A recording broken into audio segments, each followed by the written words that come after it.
자, 그럼 이번에는 두 번째 종목으로 넘어가 보겠습니다. 예. 유튜브에서요. 투로님께서 올려주신 종목인데 투로님, 전 이분을 처음 뵙니다. 저는 네. 오늘도 봤어요. 아, 보셨어요? 진 시즌 시간 동안에도 나오시거든요. 그러시구나. 요즘 종목에 많이 대해. 보이시더라고요. 종목에 대해서 궁금증이 많으신 것 같습니다. 네. 자, 신세계입니다. 제가 좋아하는 백화점이죠. 자, 22만 원에 매수를 하셨고 네. 비중은 20%. 그러네요. 우리 유앵커 말대로 아까 올렸는데 안 돼갖고 또 신청합니다. 이런 식인데. 그렇죠. 제가 어디서 봤다 있다니까요. 예, 수익을 내고 계세요. 예, 지금 22만 원에 사셨는데 23만 1,500원. 오. 오늘 1.54% 정도의 움직임을 보여주고 있습니다. 자, 그래도 뭐 요즘 종목이 다 저래요. 차트를 보면 올라갔다가 찍고 내려오는 중. 요 정도면 별거 아닙니다. 지금 내려온 것도 아니에요. 그렇죠. 사실. 이게 3분의 1을 내려왔냐, 한 3분의 1을 내려왔냐, 요 정도 느낌 차이밖에 없는 것 같은데. 자, 신세계 관련해서, 과연 여기에서 더 내려가는 건지 아니면 어느 정도의 목표가를 설정해야 되는지 자세하게 알아보겠습니다. 이번에는 김민준 전문가님께 요청을 하셨네요.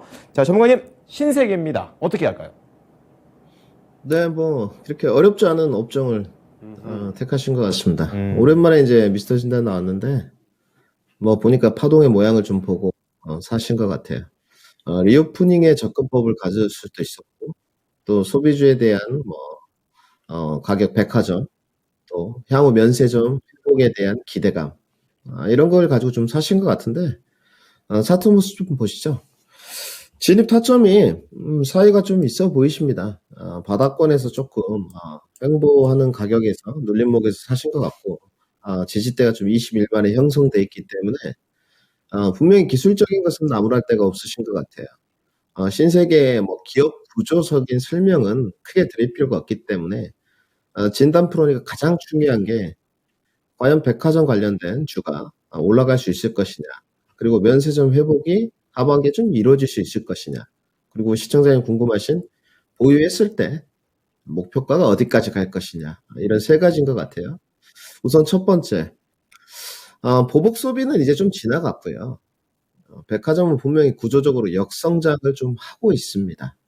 이 부분은 분명히 사실인 것 같은데 백화점이 역성장을 한 경우는 IMF 때부터 보게 되면 역성장이라는 건 마이너스 10% 정도입니다. 두 번밖에 없었습니다. 언제냐면 IMF, 그 다음에 우리가 코로나 초기 때 2020년 이 두 번을 제외하고는 백화점은 역사상 아주 밸류에이션이 지금 최저점입니다. 신세계도 5배고요. 그렇다면 이제 분명히 밸류는 싼데 실적이 올라가고 있느냐 신세계는 좀 다르느냐 이 부분이 문제가 되겠죠. 실적 시즌이니까 좀 다릅니다. 우선은 이제 3분기 실적을 보게 되면 7, 8, 9 과연 매출액이 얼마나 올랐느냐가 중요하겠죠. 7월 달에는 22%, 8월 달에는 28%, 9월에는 좀 아쉽습니다. 9월에는 3% 매출액 성장이 있었어요.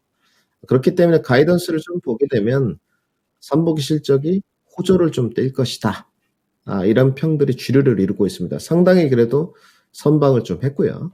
마지막으로 이제 면세점.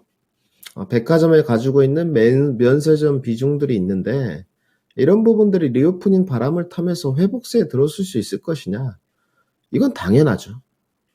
결국은 늘 말씀드리지만 코로나 국면에서 각국이 이제 문호를 개방하고 국경을 개방하고 있습니다. 사회적 거리두기로 아주 중대한 일이 있지 않는 이상은 돌아가기 좀 어렵죠. 정말로 이거는 중대한 결정이 있지 않는 이상 사회적 거리두기를 강화할 일은 없다. 그러면 늘 말씀드리지만 예전에 코로나 관련된 주들이 앞섰느냐 리오프닝에 앞섰느냐 말씀을 드리면 장기적으로는 면세 카지노, 여행, 항공, 리오프닝에 앞서갈 수밖에 없다. 잘 선택을 하셨고요. 아마 여러 가지를 참고하신 것 같아요. 기술적인 타점, 면세 회복 비중, 그 다음에 밸류에이션, 3분기 실적. 선박자가 두루 괜찮은 것 같습니다. 그리고 요즘에 이제 원달러 환율이 높기 때문에 수급 상황이 좋지 않지 않습니까? 모든 전문가님들이 이 부분을 이제 걱정하시거든요. 수급이 좀 좋아져야 되는데 이렇게 환율이 높은 사전에서는 늘 말씀드리지만 외국인들이 숨만 쉬어도 환차손이 발생됩니다. 그런데 지금 신세계 같은 경우는 이번 달 수급 상황을 보게 되면 상당히 좋죠. 연기금들이 쉬지 않고 샀고 또 일주일 내내 시작 하락폭에서 외국인들까지 좀 달려드는 모습이에요. 결국은 밸류에이션이 싸고 3분기 실적이 좋을 것이다를 미리 선반영해 나가고 있는 것 같습니다. 보유 의견 충분히 드려도 될 것 같고요. 뭐 오늘 이제 시장이 미국 나스닥 시장이 조금 약세로 가고 있습니다만은 이미 소비자 물가가 다 나왔고 생산자 물가도 나왔고 일정 부분 선반영된 게 있기 때문에 뭐 등락 과정에는 있겠지만 하방 지지는 형성할 거라고 보고 있습니다. 추가적으로 더 상승 나올 수 있을 것 같고요. 단기 트레이딩 관점으로 조금 접근법을 드리겠습니다. 중장기로 좀 가져가도 저는 문제가 없다고 보여지지만 아무래도 단기적으로 1, 2차 목표가를 좀 형성하는 게 좋을 것 같습니다. 1차 목표가는 25만 원 설정해 드리도록 하고요. 2차 매도 목표가는 27만 원 설정해 드리도록 하겠습니다. 네. 자, 신세계. 네. 뭐 단기로 가져가도 되고 중장기로 가져가도 되고 하지만 우리 김민준 전문가께서는 단기 추천 그러면서 1차 25만, 2차 27만 이렇게 되고요. 우선 보유를 해서 상승 가능하다고 하니까 수익 예. 내고 나오자라고 말씀을 해 주셨습니다. 자, 김민준 전문가께서 신세계에 대해서 말씀을 해 주셨습니다. 네.